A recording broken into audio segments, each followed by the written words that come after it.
This is my presentation for development and organisation of sport. Aristocracy are the people who are considered to be in the upper classes in the 19th century. Their sports and their source of entertainment would be things like formal dancing, fencing and hunting. Their footmen would be put into races and competitions against the footmen from other wealthy families, and people would bet on them to win. The lower class people of the 19th century would have more aggressive sports. They would play things like mob football, cheese rolling and shin kicking. Some of the sports played by the lower classes were banned by Cromwell. However, later on Charles II allowed the games to continue, being played no matter how violent they were.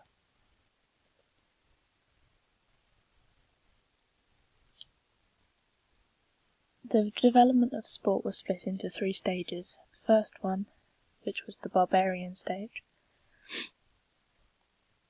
This stage was fee-paying, which means that it was run by trustees. The boys were given harsh treatment and living conditions at their schools. The older students treated the younger boys like their personal servants. The younger boys looked up to the older boys because they had been there longer and they were easily influenced into thinking they had to do everything that they were being told. Bullying was a very large part of schools at this time. The main activities that took place at these schools during this time period were mob football and wrestling. The boys independently organised their own activities. However, arguments often broke out between the students because each village or area had a certain way in which each game was played. They argued about the different rules of the game, and the conflict between them often caused fights. Stage 2, Arnoldian stage.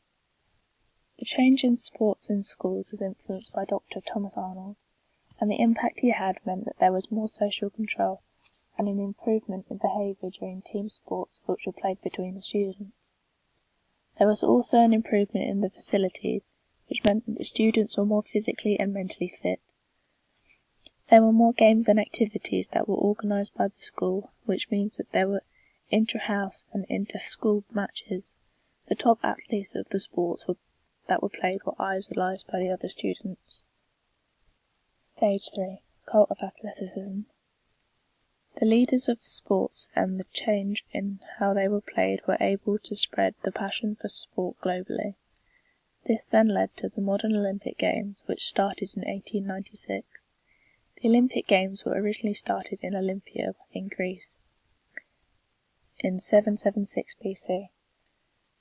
However, the Olympic Games were stopped in 393 AD and didn't start again until 1,503 years later in 1896. Before the Olympics started again in 1896, the Cotswold Games were created in 1622. The sports included horse racing, running, jumping, wrestling and fencing.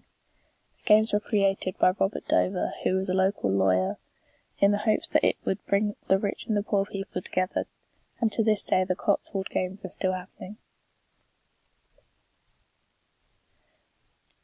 In the 19th century, the amateurs were people who belonged to the middle and upper classes. They had a lot of free time to play sport because they didn't have to work to get their money, because they had people to work for them.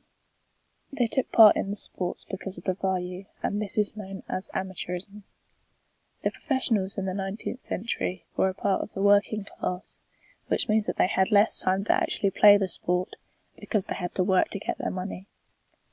They didn't have the time to play because they worked long hours and didn't have the money to take time off work. This is known as professionalism. However, the amateurs in the 21st century only play the sport because it is fun, and it gives them something to do other than just sitting around and watching TV. The professionals in the 21st century are paid to play their sport, and some of the players are worth millions, and they are determined mainly by their salary and their ability. The foundation level in the sports development pyramid is where the basic skills are learned for sports, and it introduces people to a variety of different sports. An example of this which relates to rugby is that when children are first starting to learn this sport, they start by playing a game called tag rugby. This allows the children to play the game without getting hurt by the tackles. Participation. The focus for this stage is just to have fun, and there isn't a level of competition. It is mainly for fun and health purposes, as this stage is normally linked to sports in schools or clubs for younger children. People also have a choice whether they take part or not in this stage of the pyramid. Performance.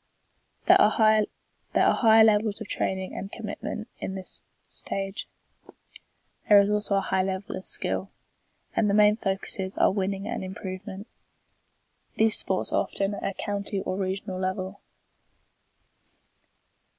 Excellence. This is sport that is played at a national level, and only the top athletes who are committed performers will make it to this stage. The athletes require the best equipment and specialist coaches so that they can reach their full potential in their sport. There are many sporting excellence organisations. I have chosen DCMS, which is a government department. They set up activities and games to educate people.